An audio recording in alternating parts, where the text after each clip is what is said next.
actually wanted to tell you something. I wanted to tell you something interesting that happened today.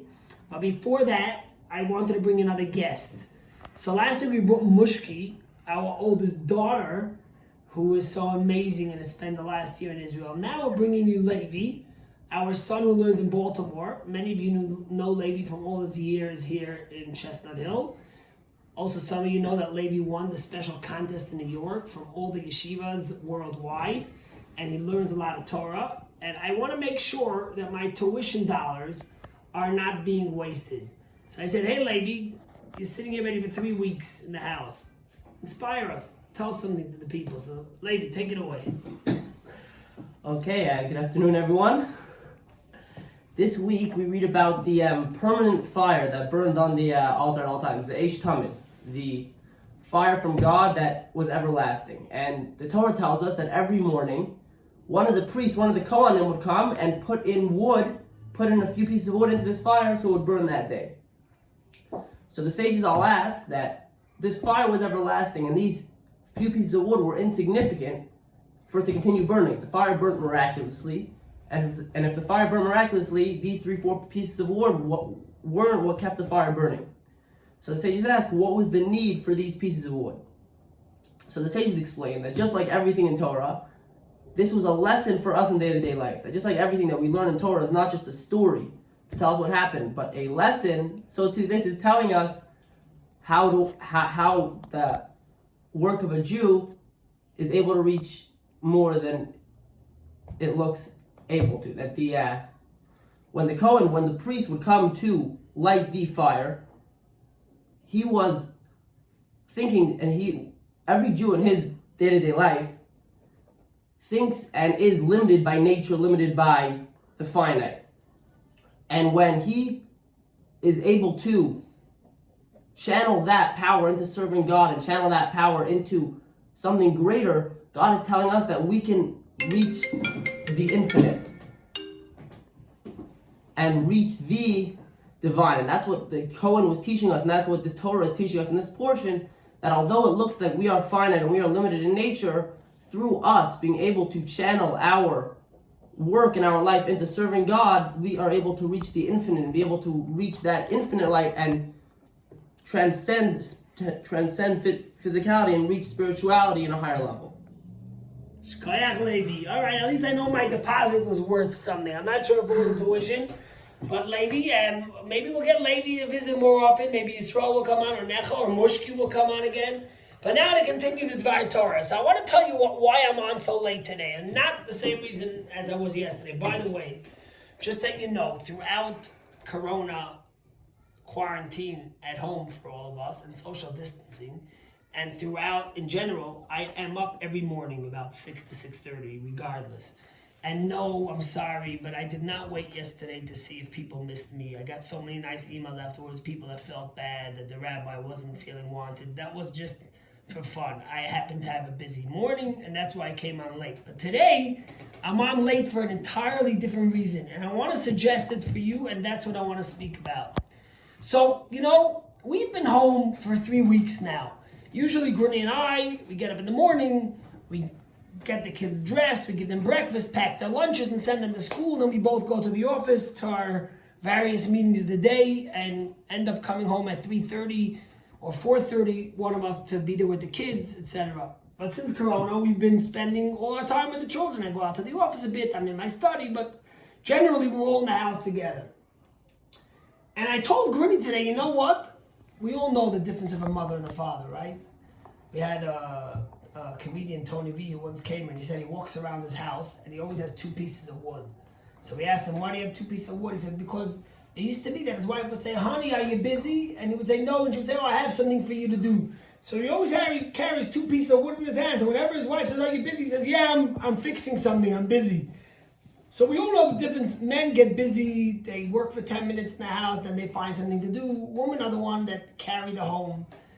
They make breakfast, lunch, supper. They nurture the children. They make sure the kids get on to their Zoom classes, and that the kids are not spending too much time on the iPad. If it was up to the father, the kids would be on their iPad the whole day, right? In any case, I said, Grunie, today, unlike every day since since we were in the house, I want you not to have to do anything. Today, don't get up as Grunie gets up every morning. She's been getting up 6 a.m. and making pancakes and bagels and waffles and cleaning the house and folding the laundry. I said, you stay in your room, relax. We'll bring you whatever you need to your room. And I am going to deal with the kids, the big ones and the small ones. So by the way, in case there's a barrage of kids who come in soon, you know that the iPads that I gave them and the candy and the chocolate hasn't been working, but hopefully it will. So I got up in the morning at 6:30 and I've been with the kids since. And I finally said, wow, I've been home the whole time, but I'm not sure I was really home the whole time. I've been absent a lot of the time. If it's my study, if it's upstairs, if it's doing other things. But today I haven't had a minute. Other than davening, I've been with the children. Other than doing my morning prayers, I've been with the kids the entire morning. And it made me think of the power of woman. The mothers, the wives. There's a very famous quote the rabbis tell us. In a week, we celebrate Pesach when the Jews left Egypt. The rabbis say in the merit of the Jewish woman, we were redeemed from Egypt, and in the merit of Jewish women, we will have the ultimate redemption. Now that's pretty strong words. Egypt, the redemption that we have from Egypt, we celebrate till today as the greatest moment in Jewish history, other than the giving of the Torah. The ultimate redemption is going to be epic. It's going to transform this world and transcend everything that we know till now. We won't have to worry about health, about medicine, about materialism. We'll be spiritual. We'll be refined and tuned. And all this in the merit of the woman. So we know a few of the things the Torah tells us. One of the things is, and I'll just focus on the Egypt one, is that the rabbis tell us that when it came time in Egypt and Pharaoh made a decree that all the kids have to be thrown into the water, Amram, Moses' father, says, you know what? I'm separating from my wife. How am I going to be with my wife and we might have a child and then Pharaoh will kill the child? He separated from his wife. Amram was the leader of the generation. Everyone followed him. They said, hey, if Amram's separating from his wife, we're going to separate from his wife. Well, guess what happened? Miriam, Amram's oldest daughter, came over to her parents. And she says, Dad and Mom, you're worse than Pharaoh. And they said, what? He said, yeah, because Pharaoh made a decree that all the Jewish boys have to be thrown in the Nile. But you made a decree on the Jewish boys and the Jewish girls because you're not having any more children. So what's the future? And the rabbis tell us that Amram listened to his wife. And Amram came back to Yocheved and Moses was born. Imagine, because of Miriam, the most powerful Jewish leader who took us out of Egypt was born. Then later the rabbis say the Jews worked so hard and they were so slave-ridden by the Egyptians and whipped that they didn't want to have any interest in having children and being with their wives. And the rabbi said the woman worked very, very hard and they used their mirrors to beautify themselves, to entice the men to want to have more children so the future of Judaism could continue in the depth, in the midst of all the challenges. The women were saying, 1 second, we have to think about the future. And in fact, the rabbis say that later on, the woman donated these mirrors for the tabernacle to be used as the vessel where they were with the washing basin. And Moses said, what? I'm going to use mirrors that were used to entice in materialistic ways, to entice their husband. I'm going to use it for the basin? And God says, absolutely. That's what I want. Because these women, it was the holiest thing they did. They convinced their husband to continue having children. And then we know about the nurses, Shifra and Pua, who are Miriam and Yocheved, who when Pharaoh said all the boys throw them into the water and they were in charge, they didn't listen. But then one more thing I want to tell you about the ladies that happened in Egypt. When the Jews had witnessed the splitting of the sea, God split the sea for the Jewish people and then all the Egyptians drowned. And Moses sang the most beautiful song. But after Moses sang a song, Miriam sang a song. What song did Miriam sing? Similar to Moses, but one difference. She came out with tambourines and trumpets. And the rabbis say, where did Miriam have tambourines and trumpets with all the ladies in the desert? And the rabbis say that when Moses told the Jewish people, God's going to take you out of Egypt, the men, they believed, but it was hard to believe. The women, they really believed. And they started making tambourines and trumpets to be able to celebrate. And that's the tambourines and trumpets that Miriam used. That was the deep faith of the Jewish woman. That in the midst and the greatest of challenges, they were able to see the light that was at the end of the tunnel. And that's why the rabbis say we've been in exile. The Jewish people have been exiled from our land. And even now when we're back in Israel, we still don't have the temple. And we're still all over the world. For 2,000 years we've been exiled. But the deep faith of Jewish women and the courage that in the depth of darkness they never give up hope is going to be the true merit why we have the honor to be redeemed from this exile just as the exile of Egypt. And that's the power of the Jewish woman. You know, some of you might know one of my favorite lines I always say is that I tell her to Grunie, I'm smarter than you. And she says, really? What do you mean? And I say, look who you chose to marry and look who I chose. And tell me who's smarter. And I say it in a lightheaded way, but it's really true. And I think most of us men could say that when we think about our wives.